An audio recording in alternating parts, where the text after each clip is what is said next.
Hey guys, let's learn how to pin videos on TikTok. So first of all, let's get on to TikTok right now.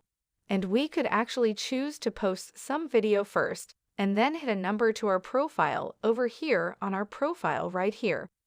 So in order for us to actually pin something on our profile over on TikTok, all we need to do is to click on the video that you want to pin. Let's say you want to pin this one right here. Click on the three dots over there, and you're going to have the option right here to pin the video onto your profile. As you can see, it's going to be pinned all the way to the top right here. As you can see, it's a big difference because this video a while ago was actually here in the bottom. Now it's on the top. And that means like all of the people who want to view your profile will see this video first. And most likely they will click on that first. Okay guys, thank you guys for watching this video. I'll see you guys in the next one. And again,